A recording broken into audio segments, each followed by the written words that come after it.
That sort of has two pretty overt ends of the scale. Play real well and recently rather poorly. Are you shooting for somewhere in the middle every night, or are you trying to replicate the real well every night? I think if you're shooting for somewhere in the middle, you're cutting yourself short. We want to be above that middle line, and we've been a little bit.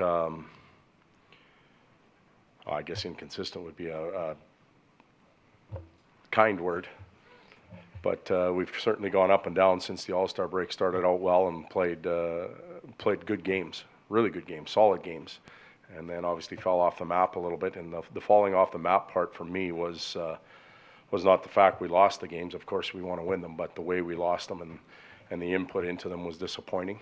And then we recovered in New Jersey the other day, but still lost. And the thing with the New Jersey game is, yeah, it's great. We played hard and we competed. That's expected from you, night in and night out.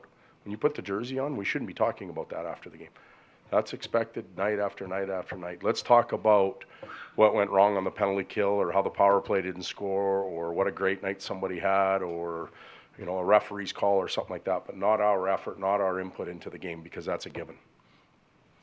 Connor was talking about some things that he was wanting to work on. Face-offs were one of them, some details in the defensive zone. What have you seen from him at his age, sort of willingness, want to pick up those small details that make a difference? Well, I think that makes a big difference in his game. Connor had a lot of practice time and work time on his own prior to returning. Since he's been back, we haven't had a lot of practice time. We've traveled a lot. Expectations for him as a young man are through the roof, because he had two tremendous games coming out of the break, and everybody thought he'd be 3-point night every night. It's not the way it works for any 19-year-old. You can go all the way back to Gretzky, Lemieux, Joe Thornton's days as a rookie. It's hard. It's a hard game to play, and I still think he's been an impact player in the game. He's been involved in most of our offense and scoring chances. The fact that he wants to and knows that he needs to work on certain areas of his game is a good sign. He's got very good self-evaluation skills, and he wants to get better. So, you said earlier in the year, sort of in his first maybe 5 or 6 games, you talked about him needing to maybe give himself permission to take charge a little bit, maybe command the puck. What have you seen in the time that he's been back in that regard? Is that there, or is some of that still to come? No, I think it's there. I think he's very comfortable in his environment now. He's been around the guys long enough. And twofold, the players also understand him better now too. They know what he can and can't do, and almost to the point maybe where you're trying to get him the puck too much at times. So it can go back and forth until we really settle in.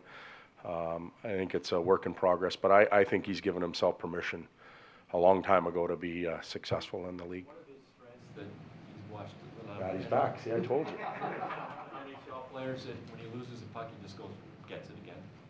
Very good at tracking. Yeah, his retrieval and stripping skills. He's got a great stick, good feet. Tenacity for the puck. He's successful with it, so he's going to go get it, and he does have those skills. Todd, Taylor talked about his line as being spending too much time in the D zone lately, and not much offensive zone time as they had earlier on. What are you seeing? What's the difference in that line, I guess, defensively than when they were rolling? Well, they are spending a little too much time. Face-offs for one.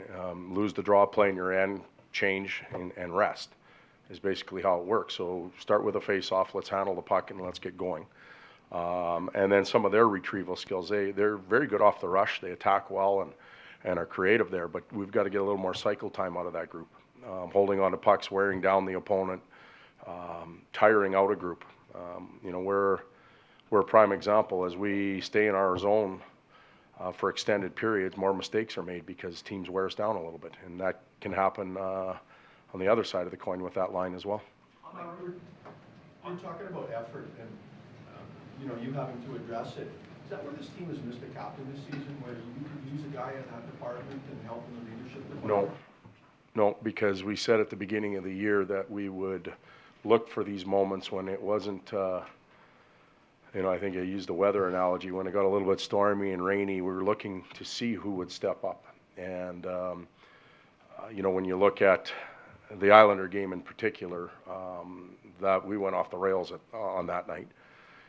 It would be hard for any one individual to stand up in that room and say, hey guys, because of self-performance. You know, that was a night where you had to look into the mirror individually first before you went after or talked about the team game or teammates. So, but I think right now we're getting a real good view as an organization, Peter, myself, the new coaching staff, even new teammates, as to who's going to step up and not only say but do things the right way when it's not as sunny out as it needs to be. Plans for Vissois? I'm sorry, I'll go here first. For Vissois, he's just not up here to sit, or is he up here? No, to play? LB earned the right to be up here. There's two reasons for LB being here. One, he's earned the right to be here. He's had a tremendous season in the minors, just coming off an all-star game, and two, Anders needs to get a little work in, and didn't foresee us giving him much of that net time that he needs here. So LB, there's a chance he'll get an opportunity to play. It'd be nice to see him play for us as a staff and see how he plays around this team and know what we have going forward. Played a pretty good game against your old team last Yeah, I remember that one quite well. It was first, second, and third star, I think, that night, wasn't he? Todd said he gave you a friendly call, excuse me, when he came to town. From where you stand, what do you think the job he's done with this new team so far? I think he's done a tremendous job. They are competitive every night. They've got a lot of structure. You know, Babs is very accustomed to winning 40, 50 games, and it's hard for him and his staff to go in and not be at the top of the league or leading a division and getting ready for playoffs, talking about loading a team up. It's completely different for him. So you have to give him a ton of credit for buying into what the organization wants to do well, as well. So I think he's done a really good job, as I knew he would, obviously. Spending time with him, and you know, he'll continue to forge on. They'll continue to formulate a plan and execute it, and he'll be a big part of it. What's it like, you're doing the same thing. You come from a program that won and you're trying to win here. What's it like at this point in the season, not looking forward to a trade deadline to add, not playoff bound? How's it different? It is different. You know, the approach to individual players, like San Jose, Detroit with Mike,